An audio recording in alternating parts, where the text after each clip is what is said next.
أولم يروا أنا خلقنا لهم مما عملت أيدينا أنعاما فهم لها مالكون وذللناها لهم فمنها ركوبهم ومنها يأكلون ولهم فيها منافع ومشارب أفلا يشكرون واتخذوا من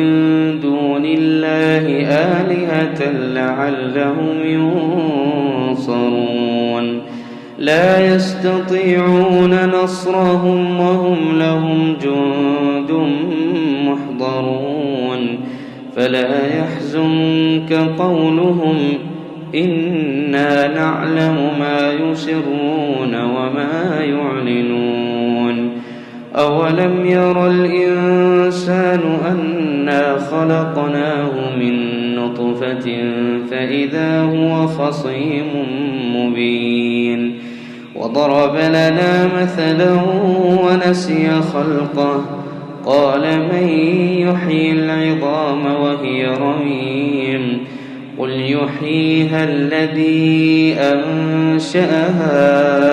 أول مرة وهو بكل خلق عليم.